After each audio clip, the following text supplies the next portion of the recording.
Good morning students.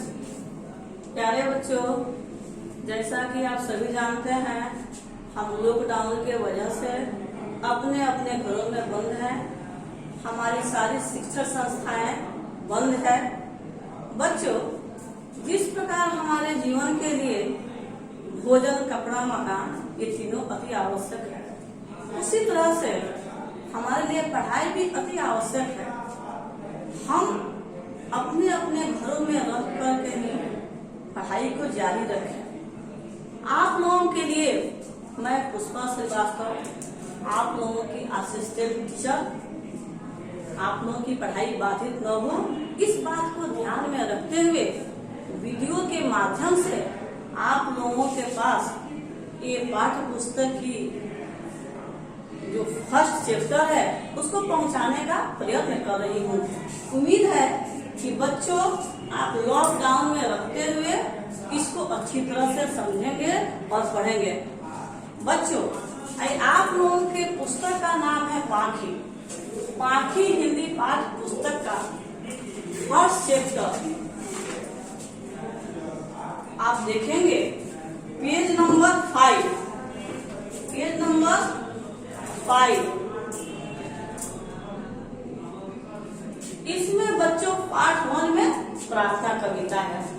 आप सभी जानते हैं कि हिंदी बुक में शुरू में जो फर्स्ट चैप्टर होता है उसमें प्रार्थना होता है, क्योंकि कोई भी काम हम ईश्वर की कृपा से करते हैं, तो प्रार्थना के माध्यम से हम ईश्वर को याद करते हैं। इसमें इस कविता के कवि हैं द्वारिका प्रसाद माहेश्वरी। ये माहेश्वरी जी के द्वारा लिखी हुई कविता है।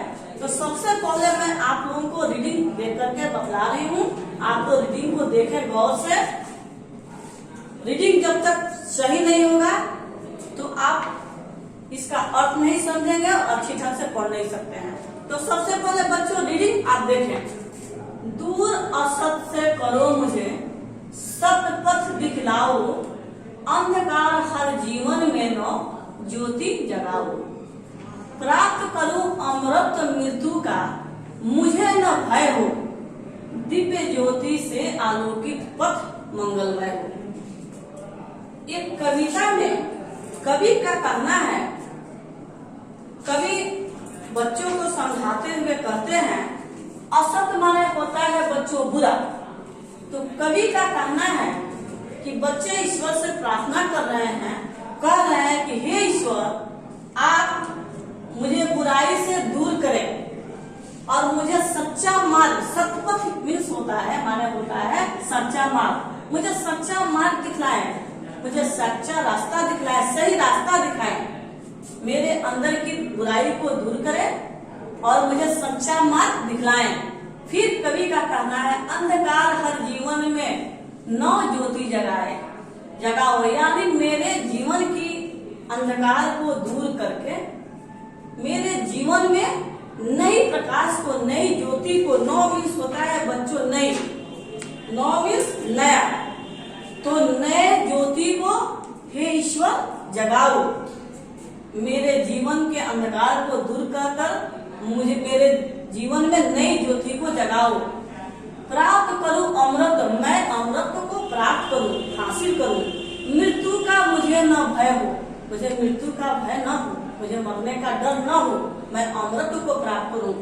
दिव्य ज्योति से आलोकित पथ मंगलमय हो, दिव्य ज्योति से आलोकित पथ मंगल, यहाँ दिव्य माने होता है सुंदर, तो सुंदर ज्योति से, चमकती हुई ज्योति से मेरा रास्ता जो है, मेरा पथ मीन्स होता है रास्ता, तो प्रकाशित हो, आलोकित मीन्स प्रकाशित हो, दिव्य ज्योति से, नई रोशनी से मेरा रास्ता प्रकाशित हो और आलोकित हो, आलोकित हो और प्रकाशित हो। दिव्य ज्योति से आलोकित पथ मंगलमय हो, ये दिव्य ज्योति से मेरा रास्ता मंगलमय हो, प्रकाशित हो। फिर बच्चों इसके बाद कवि का कहना है,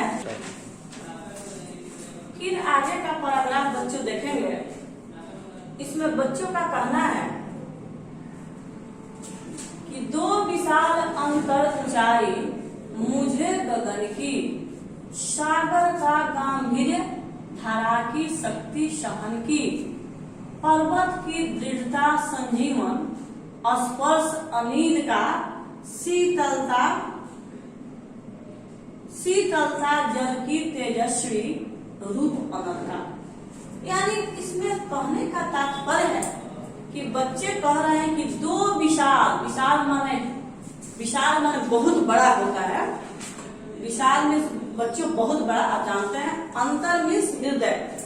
तो बच्चों का कहना है कि हे ईश्वर, आप मेरे हृदय को इतना ऊंचा बना दो जैसे गगन होता है, आसमान की तरफ मेरे हृदय को ऊंचा बनाओ, विशाल बनाओ, ऊंचा बनाओ। किसको? मेरे हृदय को। सागर का गांभीर्य, सागर जैसा गंभीरता दो। जैसे सागर में अनेकों नदियां जाती है, सागर गंभीर होता है, उसी तरह से मुझे सागर जैसा गंभीर और धारा की शक्ति सहन की, पृथ्वी जैसा सहन शक्ति मेरे अंदर हो, ऐसा मेरे अंदर शक्ति दो कि मैं पृथ्वी के जैसा सहन शक्ति रखूं, बर्दाश्त करने की क्षमता रखूं। पर्वत की दृढ़ता, संजीवन, स्पर्श अनिल का।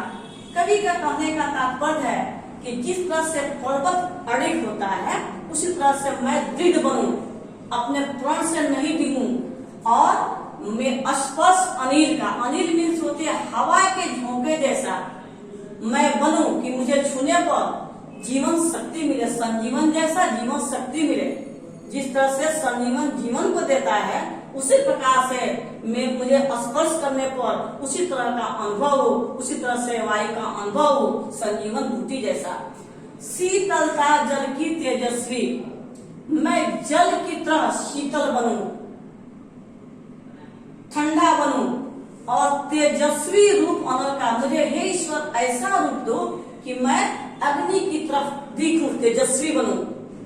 जो मुझे देखे वो कहे कि इसके अंदर एक सारे गुण है और यह तेजस्वी है, महान है, बड़ा है। इस तरह की शक्ति हे ईश्वर तुम मेरे अंदर दो, ताकि मैं दुनिया में रह करके अपने नाम को कमाऊं, मैं महान बनूं, एक अच्छा नागरिक बनूं और देश को ऊंचा उठाऊं। इस कविता के कवि हैं द्वारिका प्रसाद माहेश्वरी।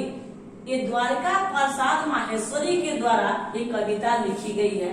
बच्चों, मुझे उम्मीद है कि आप सब लोग को पढ़ने आ गया होगा। एक बार मैं और रिपीट करती हूँ। दो विशाल अंतर ऊंचाई, मुझे गगन की, मुझे बहुत बड़ा हृदय दो, आसमान जैसा और गगन जैसा ऊंचाई दो। जैसे गगन ऊंचा होता है उस तरह से मैं ऊंचा बनूं। मुझे सागर की तरह गंभीरता दो और धारा, पृथ्वी की तरह, धारा मीन्स होता है बच्चों पृथ्वी की तरह शक्ति दो, ताकि मैं सहनशील बनूं, मुझे मेरे अंदर बर्दाश्त करने की क्षमता हो। पर्वत की तरह मुझे दृढ़ बनाओ और मुझे छूने पर संजीवनी जैसा, जैसे संजीवनी जीवन दान देता है, प्राण दान देता है, उस तरह से मैं संजीवनी बनूं। उस तरह से मुझे छूने पर अनुभव हो, उस वायु की तरह अनुभव हो। अनिल मीन्स हवा होता है बच्चों। और जल की तरह शीतलता हो और तेजस्वी, मुझे अग्नि की तरह तेज बनाओ, अग्नि की तरह मुझे तेज बनाओ। बच्चों, इसके बाद इस अर्थ को जानने के बाद इसके शब्दार्थ जो हैं, इसको आप जरूर अपनी फेयर कॉपी में लिखिए। मैं इसको लिखने जा रही हूँ, लिखिए आप लोग, स्टार्ट कीजिए।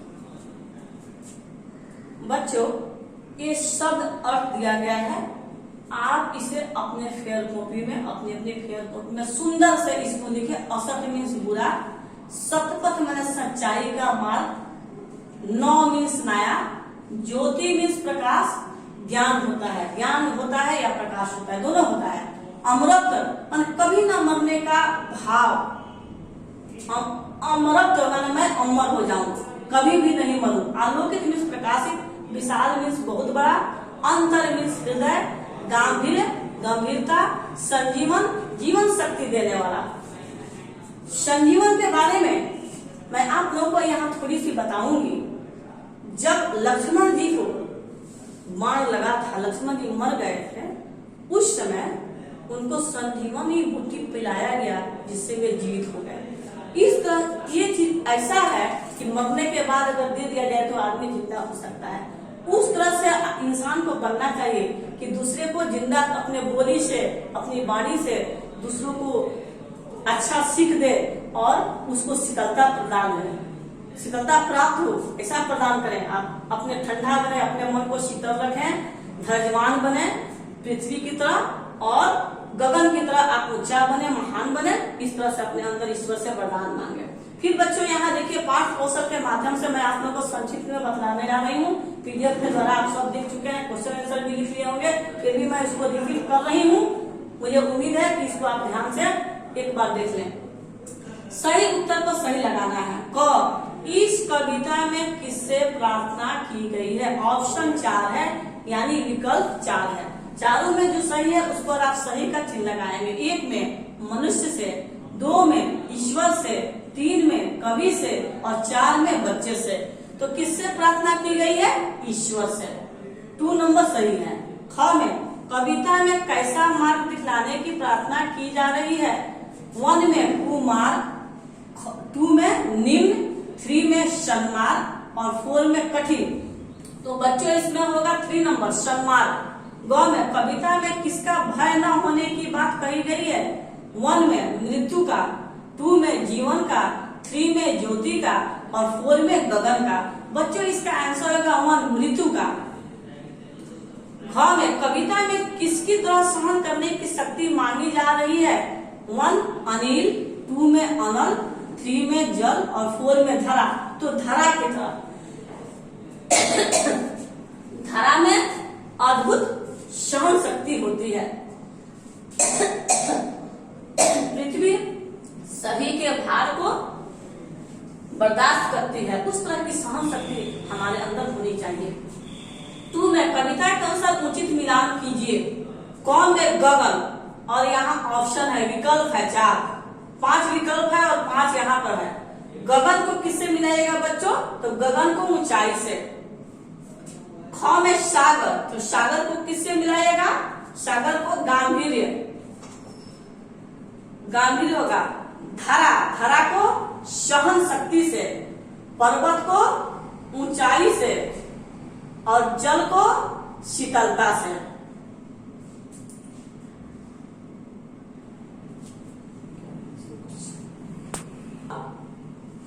गगन को हम मिलाएंगे, गगन जैसा, गगन को ऊंचाई से मिलाएंगे। सागर को 2 नंबर ख में है सागर, तो सागर को क्या मिलाएंगे?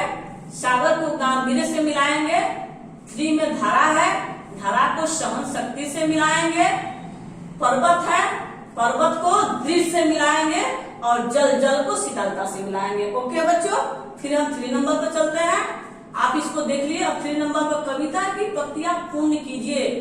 प्राप्त करूं अमृत मृत्यु का, यहाँ क्या होगा बच्चों? मृत्यु का न भय हो। न भय हो कि पहले क्या लगाएंगे इसमें देखिए, मुझे न, मुझे ओनली मुझे न भय हो। यहाँ देखिए ख में सत्य पथ से आलोकित पथ, मंगलमय जीवन हो। मंगलमय यहाँ देखेंगे होगा मंगलमय हो ओनली, सॉरी बच्चों यहाँ मंगलमय हो लगाएंगे।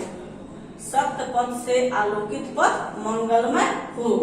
यहाँ देखिए 2 में पर्वत की, आप पाठ पुस्तक में जो पोयम है उससे देख करके ऐसे मैं भेज चुकी हूँ, आप उसमें देखेंगे। यहाँ भी थोड़ा सा आप देखेंगे। पर्वत की दृढ़ता संजीवन, दृढ़ता इसमें लगाएंगे, दृढ़ता, पर्वत की दृढ़ता संजीवन और स्पर्श, स्पर्श अनेक है, इस पर भरेंगे। 4 नंबर क्वेश्चन बच्चों प्रश्नावली पर चलिए। 4 नंबर में पेज नंबर 1, कविता में किससे दूर करने की प्रार्थना की गई है? असत से, यानी बुराई से। 1 वर्ड में इसका आंसर देना है, बुराई से। कविता के अनुसार पथ कैसे आलोकित होगा?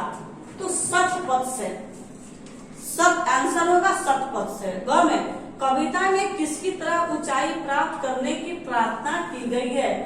गगन जैसे। किसकी तरह? तो गगन की तरह। 5 में इन प्रश्नों के उत्तर एक एक वाक्य में लिखिए। 5 का क, कविता में सागर जैसा क्या मांगा गया है? कविता में सागर जैसा क्या मांगा गया है? सागर जैसा गांधीर्य, गंभीरता मांगा गया है। आंसर होगा बच्चों, कविता में सागर जैसा गंभीरता मांगा गया है। ख ख में है कविता के अनुसार दृढ़ता किसकी तरह होनी चाहिए। आंसर लिखिएगा कविता के अनुसार दृढ़ता पर्वत की तरह होनी चाहिए। पर्वत दृढ़ होता है, अटल होता है, अचल होता है, उसी तरह से हमें भी दृढ़ होना चाहिए। तो इसका आंसर लिखिएगा कविता के अनुसार पर्वत की तरह दृढ़ होनी चाहिए। ख में है इस प्रश्न का उत्तर 2 या 3 वाक्यों में लिखिए। इसका आंसर 2 या 3 सेंटेंस 2 या 3 सेंटेंस में आपको लिखना है। कवि का इसमें कविता क्वेश्चन है कविता में शीतलता और तेजस्वी रूप की तुलना किस किस से की गई है। तो कविता में शीतलता की तुलना जल से की गई है और तेजस्वी रूप की तुलना अनल से यानी आग से की गई है। बस बच्चों आपका चैप्टर समाप्त हुआ। धन्यवाद बच्चों। इसको आप पीडीएफ के माध्यम से अपनी फेयर कॉपी में लिखिएगा और घर में बैठे बैठे लॉकडाउन का पालन करते हुए आप अपना पढ़ाई जारी रखिएगा। धन्यवाद बच्चों।